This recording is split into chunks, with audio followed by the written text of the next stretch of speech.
ಇದೀಗ ಬೆಂಗಳೂರಿನ ಇತರ ಪ್ರಮುಖ ಸುದ್ದಿಗಳನ್ನು ಫಟಾಫಟ್ ಅಂತ ನೋಡೋಣ ಜಸ್ಟ್ 5 ನಲ್ಲಿ. ಸಿಡಿಆರ್ ಕೇಸ್ನಲ್ಲಿ ಸುದ್ದಿಯಾಗ್ತಿದ್ದಂತೆ ವಂಚಕಿ ಐಶ್ವರ್ಯ ವಿರುದ್ಧದ ತನಿಖೆಗೆ 2 ಎಸಿಪಿಗಳ ಎಂಟ್ರಿಯಾಗಿದೆ. ಸಿಡಿಆರ್ ಕೇಸ್ ತನಿಖೆಗೆ ಪ್ರತ್ಯೇಕ ತನಿಖಾಧಿಕಾರಿಯಾಗಿ ಎಸಿಪಿ ಚಂದನ್ ನೇಮಕ ಮಾಡಲಾಗಿದೆ. ರೇಣುಕಾಸ್ವಾಮಿ ಹತ್ಯೆ ಕೇಸ್ ತನಿಖೆ ಮಾಡಿದ್ದ ಚಂದನ್ ಇನ್ನು ಮುಂದೆ ಐಶು ಪುರಾಣ ತೆರೆದಿಡಲಿದ್ದಾರೆ. ಜೊತೆಗೆ ಎಸಿಪಿ ಭರತ್ ರೆಡ್ಡಿಯಿಂದಲೂ ವಂಚನೆ ಕೇಸ್ ತನಿಖೆ ಮುಂದುವರೆಯಲಿದೆ.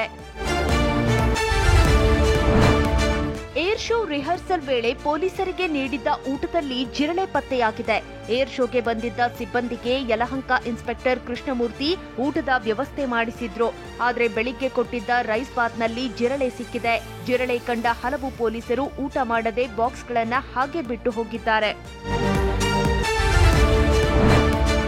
ಬನ್ನೇರುಘಟ್ಟ ಮುಖ್ಯ ರಸ್ತೆಯ ಗೊಟ್ಟಿಕೆರೆಯಲ್ಲಿ ಸಿಲಿಂಡರ್ ಲೀಕೇಜ್ನಿಂದ ಬೆಂಕಿ ಅವಘಡ ಸಂಭವಿಸಿದೆ.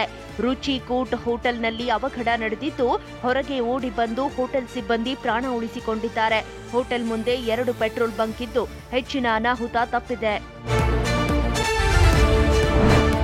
ಕಾವೇರಿ 2.0 ಸಾಫ್ಟ್ವೇರ್ ಹ್ಯಾಕ್ ಮಾಡಲಾಗಿದ್ದು, ರಾಜ್ಯ ನೋಂದಣಿ ಮತ್ತು ಮುದ್ರಾಂಕ ಇಲಾಖೆ ಆಯುಕ್ತ ಕೆಎ ದಯಾನಂದ ದೂರು ದಾಖಲಿಸಿದ್ದಾರೆ. ಸರ್ವರ್ ಸಮಸ್ಯೆಯಿಂದ ಆಸ್ತಿ ಖರೀದಿ, ಮಾರಾಟ, ನೋಂದಣಿಗೆ ತೊಂದರೆಯಾಗಿತ್ತು. ಐಜಿಆರ್ ಪರಿಶೀಲನೆ ವೇಳೆ ಅಪರಿಚಿತರು ಸಾಫ್ಟ್ವೇರ್ ಹ್ಯಾಕ್ ಮಾಡಿರುವುದು ಬೆಳಕಿಗೆ ಬಂದಿದ್ದು, ಕೇಂದ್ರ ಸಿಇಎನ್ ಪೊಲೀಸ್ ಠಾಣೆಯಲ್ಲಿ ಎಫ್ಐಆರ್ ದಾಖಲಿಸಲಾಗಿದೆ.